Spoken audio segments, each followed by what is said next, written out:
এবার ডি ব্রুইনাও যোগ দিচ্ছেন মায়ামিতে। মায়ামি যেন লেজেন্ডদের ক্লাব। বুস্কেটস, আলবার পর সুয়ারেজ, এরপর যোগ দিয়েছেন ডিপল। কয়েকদিন আগেই যুক্ত হয়েছেন ক্যাসেমিরো, এবার যুক্ত হচ্ছেন ডি ব্রুইনাও। লিওনেল মেসির প্রভাবে কি হতে পারে তারই যেন উজ্জ্বল নিদর্শন এটি। ডি ব্রুইনার সম্ভাব্য ট্রান্সফার নিয়ে থাকছে প্রতিবেদন। ইউরোপের শীর্ষ লিগে নিজেদের সামর্থ্যের প্রমাণ দেওয়ার পর অনেক তারকাই ক্যারিয়ারে নতুন অধ্যায়ের জন্য পাড়ি জমাচ্ছেন যুক্তরাষ্ট্রের মেজর লিগ সকারে। আর সেই তালিকায় সবচেয়ে বড় আকর্ষণের নাম এখন ইন্টার মায়ামি।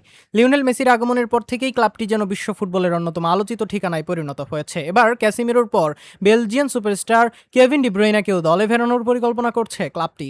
বর্তমানে ইন্টার মায়ামির আক্রমণভাগে রয়েছেন বিশ্বকাপ জয়ী ও সর্বাধিক ব্যালন ডিওর জয়ী লিওনেল মেসি। তার সঙ্গে আছেন দীর্ঘদিনের সতীর্থ লুইস সুয়ারেজ। সম্প্রতি দলে যোগ দিয়েছেন ব্রাজিলের অভিজ্ঞ মিডফিল্ডার ক্যাসিমেরো, যিনি রিয়াল মাদ্রিদ ও ম্যানচেস্টার ইউনাইটেডের হয়ে অসংখ্য শিরোপা জিতেছেন।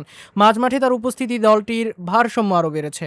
এবার আলোচনায় এসেছে কেভিন ডি ব্রুইনার নাম। ইতালির ক্লাব নাপোলিতে এক মৌসুম কাটানোর পর এই গ্রীষ্মেই তিনি নতুন ঠিকানার সন্ধান করতে পারেন বলে জোর গুঞ্জন শোনা রয়েছে।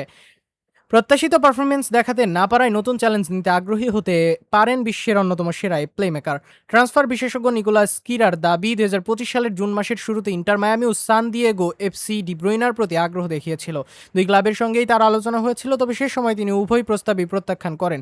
তখন ধারণা করা হয়েছিল দীর্ঘ সময় ইউরোপেই ক্যারিয়ার চালিয়ে যেতে চান তিনি। নতুন করে ডি ব্রুইনাকে দলে টানতে মাঠে নেমেছে ইন্টার মায়ামি। ক্লাবটির লক্ষ্য মেসি, সুয়ারেজ, ক্যাসিমিরো ও রদ্রিগো ডিপলদের সঙ্গে ডি ব্রুইনাকে যুক্ত করে এমন একটি দল গঠন করা যা কেবল এমএলএস নয়, বিশ্ব ফুটবলেও আলোচনার কেন্দ্রবিন্দুতে থাকবে। যদিও শিকাগো ফায়ার ও সান দিয়েগো এফসিও এখনও এই বেলজিয়ান তারকাকে দলে ফেরানোর চেষ্টা চালিয়ে যাচ্ছে।